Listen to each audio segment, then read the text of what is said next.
Bonjour Pascal Plisson, Bonjour. Merci d'accorder cet entretien à Voyager Autrement, car malheureusement vous ne pourrez pas être des nôtres pour la fête après-demain. Je suis désolé, je serais vraiment venu avec plaisir, mais malheureusement je suis en repérage pour un autre film. Et donc je peux pas décaler le repérage parce que les gens nous attendent dans un pays, mais je serai avec vous de tout cœur. Et par la pensée. Et puis par cette interview justement. Absolument. Merci. Alors pourquoi ce film sur l'éducation ? C'est un sujet qui me touche particulièrement, et puis j'ai la chance d'avoir habité au Kenya très longtemps, et j'ai souvent vu des enfants au Kenya sur les routes, avec des petits cartables, pieds nus souvent, par groupe de 3-4, qui étaient sur le chemin de l'école. Et en fait, je me demandais toujours où était leur maison, où était l'école, je les voyais toujours sur le chemin de l'école, et je me suis dit que ce serait intéressant de faire un film sur ces enfants du bout du monde, pour qui l'école paraît parfois impossible, et qui malgré tout sont prêts à tout pour aller vers l'éducation. Ça m'a donné envie de faire ce film. Donc c'est Jackson qui a été le point de départ en gros. C'est Jackson et ses amis, ouais, effectivement. Enfin, Jackson, je l'ai rencontré après, mais c'est certains enfants que j'ai vus dans la savane, comme ça, avant de rencontrer Jackson, qui m'ont donné l'envie de faire ce film. D'accord. Et l'objectif, à la base, c'était juste le Kenya, ou tout de suite, l'idée, c'était de partir sur plusieurs destinations pour illustrer un peu les problématiques en lien avec l'éducation ? Non, c'était très vite de partir dans plusieurs pays. Alors après, c'était le choix de faire 3, 4, 5, 10 histoires. Moi, j'ai voulu en faire 4 ou 5 maximum pour pas faire un film trop catalogue, et je préférais en fait privilégier le temps passé avec eux, qu'on puisse vraiment comprendre comment ils vivent, leur famille, l'école, leurs copains, leurs relations avec leurs frères et sœurs, et le chemin d'écolier. Et donc j'ai préféré mettre peu d'histoires mais avec une vraie complicité avec eux. Et comment vous avez sélectionné les enfants ? Le Kenya est venu assez vite parce que je savais que je trouverais des enfants intéressants, donc je suis allé voir dans la région de Laikipia des écoles qui avaient en fait des enfants qui habitaient très loin, et donc j'ai rencontré Jackson quelque part par hasard. Moi en fait ce que je faisais, c'est que par exemple au Kenya, j'allais dans une école, je mettais tous les enfants dans la cour et je faisais un premier choix d'enfants qui avait entre 9 et 12 ans parce que c'est l'âge qui m'intéressait, puis après je faisais un deuxième choix, un deuxième groupe d'enfants qui habitaient à plus de 10 km de l'école. Donc je me retrouvais avec un frère, 2 frères, un frère et une sœur, des cousins. Et c'est vrai que Jackson est tout de suite sorti du lot parce qu'il a un regard très particulier. Et puis c'est même lui qui est venu me chercher quelque part. C'est lui qui est venu me voir en me disant, écoute, moi j'ai une vie très compliquée, j'habite à 10 km de l'école, je risque ma vie tous les jours pour aller à l'école. J'ai envie de réussir dans la vie et aide-moi et prends-moi. Et donc je suis allé voir ses parents et puis je ne l'ai plus jamais quitté, quoi. D'accord. Et les autres pays ? Les autres pays, en fait, avec Barthélémy Fougel, le producteur, nous on fait du documentaire depuis 20 ans, 25 ans, et donc on a des relais dans le monde entier. Donc on a activé nos relais en envoyant des mails à nos amis, en disant écoutez, trouvez-nous des histoires dans vos pays, trouvez-nous des histoires d'enfants qui ont des chemins incroyables pour aller à l'école. Et on s'est retrouvé avec 40-50 histoires incroyables, que ce soit au Guatemala, au Brésil, en Sibérie, en Amazonie. Et donc il a fallu faire un choix, et le choix s'est porté peut-être sur des enfants qui avaient le plus envie d'aller à l'école, et des enfants avec qui on avait créé des relations très fortes, et des enfants qui avaient aussi une famille derrière eux qui les poussait à aller vers l'éducation. Et donc ce choix s'est fait comme ça. Il y a 3 garçons et Zahira qui tiennent le haut de l'affiche. Est-ce qu'il a été plus difficile de trouver des filles ? Oui, c'était compliqué de trouver des filles parce que l'accès à l'éducation pour les filles reste quelque chose de très compliqué encore dans beaucoup de pays. Et le Maroc une association nous a aidé à trouver cette histoire au Maroc. Et c'est vrai qu'au Maroc, l'accès des jeunes filles dans les montagnes de l'Atlas, c'est pas encore évident. Et donc Zahira, pour nous, a été une magnifique histoire parce que c'est vraiment une petite fille qui est une porte-parole de toutes les jeunes filles du Maroc qui peuvent pas aller à l'école. J'imagine que vous avez dû vous poser pas mal de questions en amont pour que le tournage perturbe le moins possible la vie des enfants. Comment vous l'avez géré ça ? Disons, au départ, il fallait déjà que tout le monde soit d'accord avec le projet. Il fallait que le projet leur plaise, il fallait qu'ils soient intéressés par cette idée de faire un film, parce qu'il ne fallait pas les contraindre. Nous, on n'est pas là pour les obliger à faire quelque chose, et donc il fallait que ce soit une aventure partagée. Et donc on a réuni les parents, les enfants et l'école. On leur a dit voilà, on voudrait faire cette histoire. Ça va nous prendre 12 jours. Et donc il a fallu créer un enthousiasme autour de cette idée, ce qui a été assez facile parce que c'est positif comme histoire. L'accès à l'éducation est positif. Et donc pendant 12 jours, on filmait tous les enfants à chaque fois sur un petit trajet particulier. Moi, je connaissais leur chemin d'écolier par cœur. Et donc tous les jours, je les retrouvais avec l'équipe de tournage à un moment donné sur leur chemin. Et quelle est la part du spontané et de l'écrit ? Par exemple, la scène de l'éléphant pour Jackson, est-ce que vous avez dû attendre pendant 3 jours avant que les éléphants se présentent, ou est-ce que c'était vraiment au moment où passaient les enfants ? Non, c'est vraiment l'éléphant n'a pas attaqué, l'éléphant en fait cassé un arbre pour manger. Il a été surpris, il a commencé à gesticuler, les enfants ont eu peur, ils sont partis. L'éléphant n'a pas chargé. Mais moi, quand j'ai fait le repérage avec Jackson, par exemple, il m'est arrivé beaucoup plus de choses. On s'était fait charger par des éléphants, on a eu des bûches, on a eu des hyènes, des bandits, des serpents, des orages avec des torrents de boue. C'est très compliqué. Sur le tournage, j'ai passé beaucoup moins de choses finalement que pendant le repérage. Mais bon, c'est le documentaire, c'est comme ça, on prend la vie telle qu'elle est. Mais c'est vrai que par exemple chez Jackson, dans son école, à peu près 5 ou 6 enfants par an se font tuer par les éléphants. C'est un vrai problème pour eux. Parfois, les enfants ne rentrent pas chez eux le soir parce qu'il y a trop d'éléphants sur la route, ils dorment à l'école, les parents ne savent pas où sont les enfants. Donc ça reste quand même quelque chose de très compliqué pour eux. Idem pour la crevaison du fauteuil de Samuel. C'était au moment du tournage. Ça, pour moi, c'est une des plus belles séquences du film parce que évidemment, je ne vais pas crever leurs pneus intentionnellement pour un film. Et en fait, quand on l'a au bout de la rue, quand il rentrait dans la ville, quand j'ai vu que le pneu sortait de la jante, j'ai dit au caméraman de ne pas couper. Et la scène s'est passée comme ça. Le pneu est sorti, mais ça leur arrive tous les jours. Hein. Le pneu est sorti et puis ils ont réparé, ils ont essayé de trouver des solutions eux-mêmes, sans arrêter, sans nous regarder, sans arrêter l'action.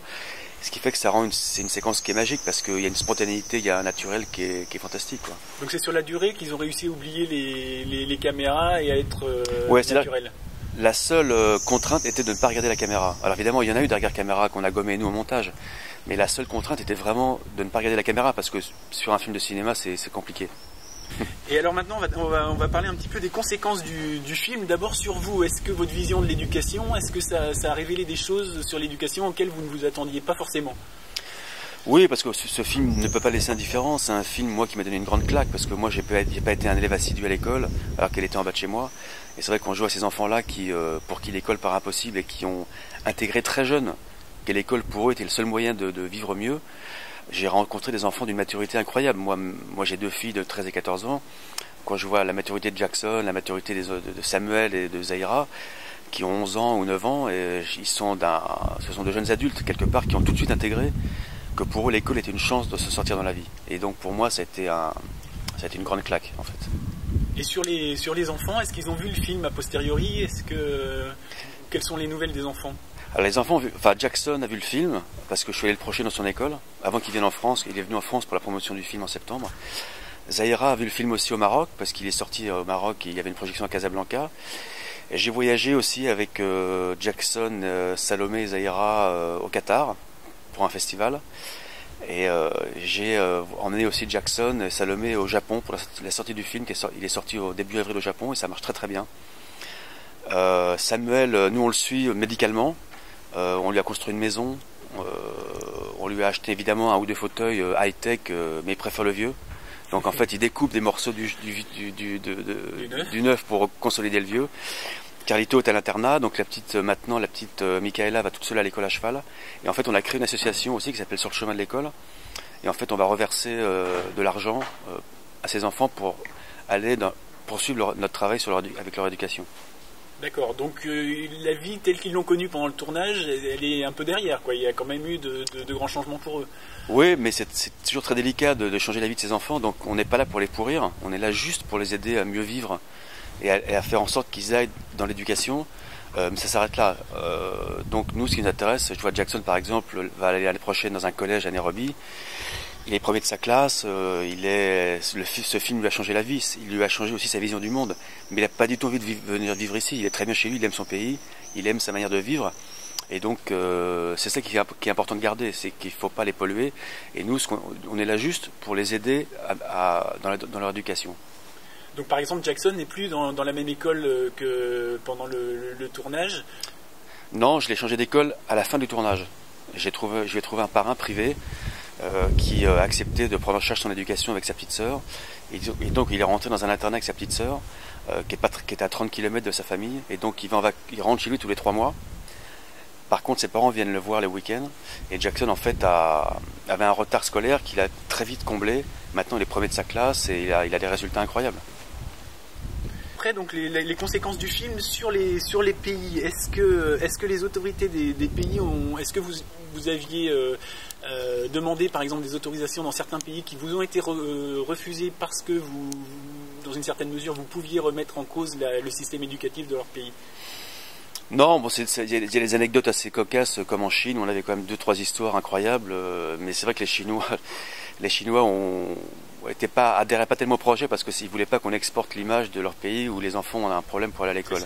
Et donc on avait une histoire d'une jeune fille qui devait monter 2500 mètres de dénivelé pour aller dans une école dans le Sichuan. Et c'est vrai qu'ils ont fermé l'école pour en construire une en bas. Donc à chaque fois qu'on voulait faire une histoire en Chine, ils trouvaient une solution pour reconstruire un pont, reconstruire une route. Voilà. Mais sinon en fait c'est un projet qui était très positif pour les écoles. Parce que pour le pays, ça montrait que leurs enfants avaient envie de s'éduquer et que la force d'un pays passe par l'éducation. Donc c'était très intéressant pour eux. Et enfin, les conséquences sur les spectateurs, quel témoignage vous avez reçu? Et je crois que le film est sorti dans une vingtaine de pays. Est-ce que vous percevez des différences d'appréciation du film suivant les pays, les spectateurs? Bah, ce qui est génial avec ce film, moi j'en suis très fier, c'est vraiment un film universel, c'est-à-dire qu'il touche tout le monde. Moi je suis un réalisateur français, mais ça aurait pu être fait par un réalisateur italien, belge, américain. Donc c'est vrai que là, par exemple, le film marche très très bien au Japon.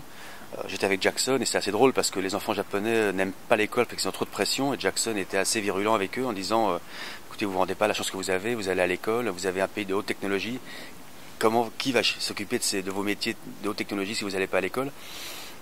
Et c'est vrai qu'en fait le film touche tout le monde, il touche tous les enfants du monde moi j'ai fait, je sais pas, une cinquantaine d'écoles en France et les enfants sont très très touchés par la vie des enfants du film. On va enchaîner après votre interview avec une table ronde et des échanges avec les associations solidaires. Est-ce que vous avez pu apprécier, est-ce que vous avez travaillé un peu avec elles sur le terrain au moment du tournage ou en amont pour les repérages? Oui, enfin, on a eu une association qui nous a aidés pour trouver une histoire, celle du Maroc. Sinon, on n'a pas été vraiment en relation avec d'autres associations, mais bon, parce qu'on cherchait des portraits assez particuliers d'enfants. C'est pas facile, mais c'est vrai on n'a pas été vraiment en relation avec des associations, à part une, je sais pas si je peux la nommer, ce qui s'appelle Aide et Action, qui nous a trouvé cette histoire au Maroc, qui est très impliquée dans l'éducation des filles au Maroc. Sinon c'est la seule association avec qui on a travaillé. D'accord. Et alors donc du coup les projets, et maintenant quels sont les projets après le succès du film et puis le César? J'imagine que ça doit vous aider pour la suite.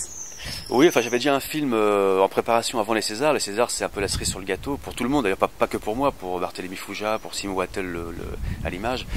C'est vrai que ça aide pour les prochains films. Non, là je suis en train de tourner un autre film qui sortira en fin septembre 2015, qui s'appelle Le Grand Jour, qui va raconter l'aventure de 4 ou 5 jeunes garçons et filles qui ont une passion dans la vie et qui, pour aller au bout de leur passion, vont être confrontés à une épreuve. Et de cette épreuve, il résultera le fait qu'ils vont pouvoir changer de vie ou pas. Donc ça peut être un concours, un examen, une audition, un combat. Et donc je suis assez passionné par cette histoire. Pareil dans différents pays Oui, il y aura à peu près, ça sera au bout du monde, que ce soit sur le continent américain, sud-américain, asiatique, africain. J'aime bien faire des films universels, j'aime bien parce qu'en fait on s'aperçoit que quel que soit l'endroit du monde où on se trouve, les enfants ont les mêmes rêves, les mêmes passions, et c'est bien que ça reste international. Et puis peut-être dans une dizaine d'années, pourquoi pas sur le chemin de l'école 2 pour voir un petit peu ce que sont devenus les 4 personnages les gens nous le demandent vraiment. Est-ce que vous allez faire une suite? Donc on réfléchit avec Barthélémy, c'est pas facile de faire une suite sur ce genre d'histoire parce qu'on ne sait jamais comment les choses évoluent. Mais c'est une idée qui nous trotte dans la tête. Après comment on verra, mais en tout cas on y pense. Merci Pascal et puis bon courage pour la suite. Merci beaucoup.